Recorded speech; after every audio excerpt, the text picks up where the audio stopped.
Oh, g'day everybody. How are you going? We're here to talk about the industry. What is going on? What is going on?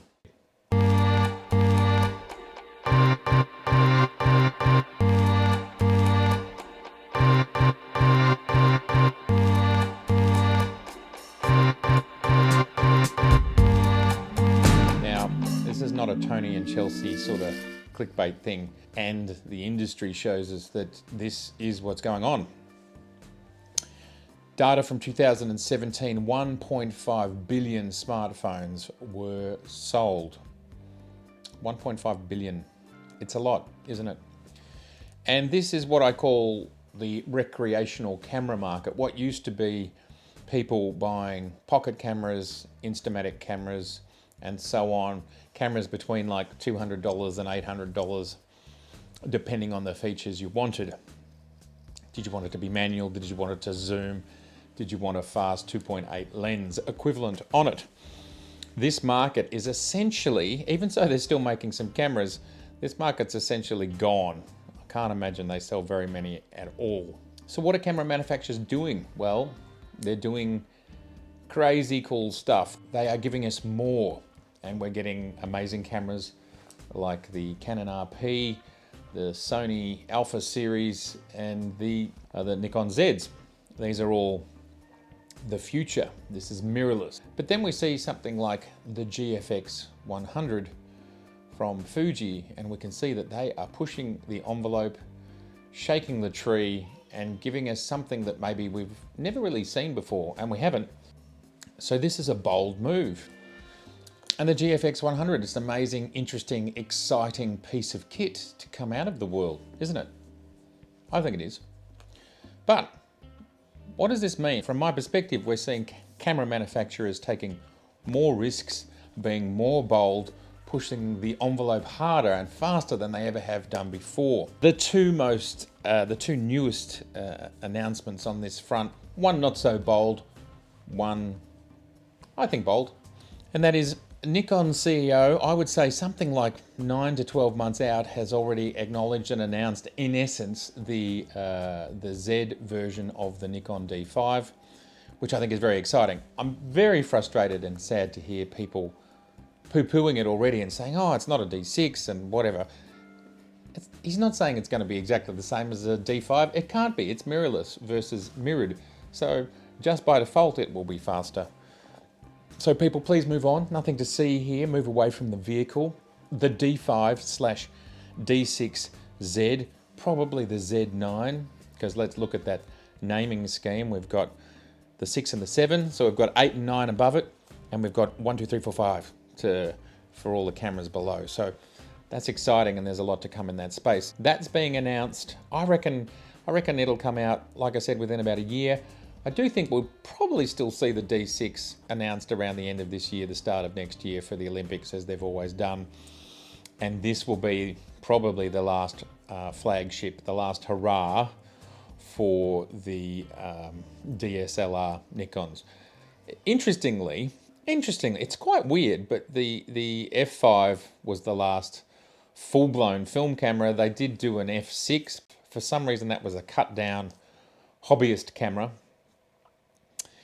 I don't think the D6 will fit that category, but I just think it's funny that they're up to the same numbers. It took way more years to go from F1 to F5 than it has to go from D1 to D5. That's if you're into numbers and weird number stuff. So that's exciting and interesting news. What Nikon's doing here is amazing. I think the lineup of lenses we're going to see over the next 2 years is going to be astonishing. Any minute now, the 70 to 200 2.8 is going to drop. The word on all the lenses so far is very good. People complaining about 1.8s. I don't know. I think the difference between 1.8s and 1.4s is pretty minimal. So let's talk quickly about the Hasselblad. The interface is a bit faster. It's got a faster processor. The ergonomics have changed slightly, but it's the same resolution. It's the same resolution. It's basically, in essence, the same product, just with a few tiny tweaks that are mostly under the hood, besides minor ergonomics with the viewfinder and the screen. What does it mean, DJI/Hasselblad? After, I think, probably 2 or 3 years, it's been since the first one came out now. The time's moving so quickly. And is it enough? DJI now owns a large part of Hasselblad. And DJI have got another problem that we'll talk about in another video, that drones are going to be something they're going to be selling less of as the world cracks down on where people can fly drones. It's getting harder and harder. Canada now don't have a proper licensing, can't fly a drone, end of story. Lots of countries will follow suit, I'm sure. So I feel like with Hasselblad, with those deep pockets, DJI backing them, I'm not sure what they're doing there. They make great products, of course. I love DJI products, but this Hasselblad's a funny release. I feel like they did it just to get some airtime for this camera, because the next iteration's a little way off, might be 18 months off. The price drop is well liked. Each brand is just wanting to basically excel, grab our attention, and drag us away from whoever we might already be with. And Sony did an amazing job of exactly that at the start of this decade, by getting into full-frame mirrorless first and getting a lot of customers away from the traditional two big brands.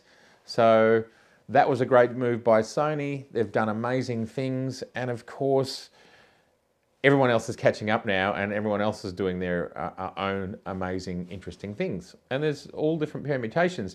And really, what's fabulous about all of this is that, of course, us as photographers are the ones who are benefiting from all of this innovation. But there is a limit, and we talk about that a fair bit on this channel, that there is a limit to how much innovation we need. But it's absolutely okay. It is absolutely okay to talk about technology just from an enthusiast perspective. We may never buy it, but we love it, we're interested in it, and that's fine too, simply just to talk about it and to understand it. Because one day, it might be 3 years for one person that they upgrade their camera, 5 for another, 10 for another, but we like to be across the technology and work out which technology is for us and what we want to do. That's what it's all about. Yeah, so we're in a great space where the traditional manufacturers, Canon and Nikon, the two big players for the last 50 odd, 60, 70 years, are now starting to shake the tree and innovate more than they ever have before, which is wonderful. To see firmware updates from Nikon giving us improvements in things like autofocus and eye detect, that's great. And we're going to be getting yet another firmware upgrade later this year to get raw video on the Z cameras. So, wow, this is a very different world. And this is the sort of things that manufacturers are now doing, because we're just living in a world where updates and firmware, that's normal. Our phones do it every 3 months.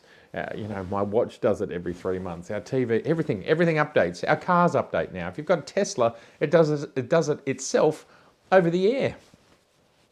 So this is what we've come to expect, and it's fantastic that the camera manufacturers are finally catching up.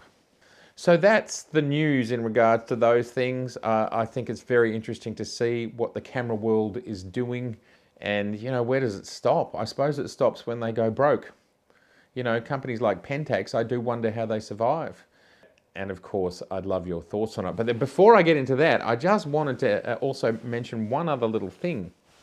Now, I have to say I'm rather embarrassed. So I've always had this frustration. That when I'm shooting video, I need to take the straps. And I can hear you guys moaning already. I have to take the straps off my camera. And then when I do stills, I want to put the straps back on my cameras. And then when I shoot with my Black Rapids, where I might have two just hanging off their harnesses, I want to take the straps off again. And on and off and on and off. And that drives me nuts. So I end up just leaving them off, and at times that's dangerous. It's like, why hasn't anyone ever solved this problem?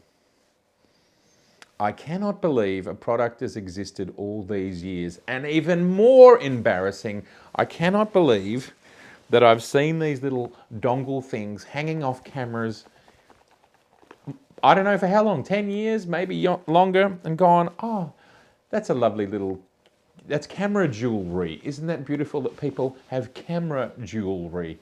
That's what I thought they were. I never explored it. I'm so embarrassed. But I'm sure absolutely everybody out there knows what these things are. They are called anchor links. They're made by Peak Design, and it allows you to slip your strap on and off in probably about 1.5 seconds.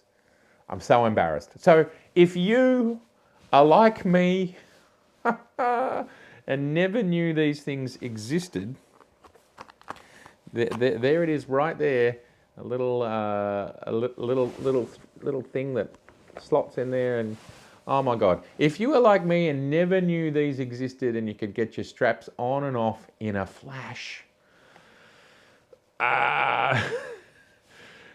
then they exist. They're not very expensive. What was this? It was $34 in Australia. I'm sure you can get them for less. As it says here, quick connection adapters for camera strap. That's it. That's what I've always wanted. They've existed for years and I never knew. I'm very embarrassed. So I don't think I need to do an unboxing. I don't think I need to do a how does this work. It's very straightforward. Get yourself one. Very embarrassed. Anyway, let's end on that. I will look up how long, and I'll write it down here at the bottom, how long this product has been out for, because that's embarrassing. I've been a professional for 30 years. Somehow these completely passed me by. Anyway, guys, thanks for laughing with me. We're all human. Isn't it awesome? Please share if you think this little chat on the camera industry is worth a share. Please subscribe if this is your first time here and you like my style and you like the content. It'd be great. It means a lot to me. And it's very helpful for helping the channel grow. The like is the most important thing. That's what gets you out there and gets you in front of a wider audience. So please press on the like button. And if you want to be notified each time I do something, that's what the bell's for. So do a little click on the bell. And of course, I look forward to seeing you next time. And I would love to know, did you know about these things? I'd love to know what you think of the Z, how it's maturing and how it's going. And what do you think of the Hasselblad announcement? You know, they've done what I think is a pretty small iteration. That's the Hasselblad. Thank you so much for watching. I'll see you all soon. Have a great week. Bye for now. Keep smiling, okay? See ya.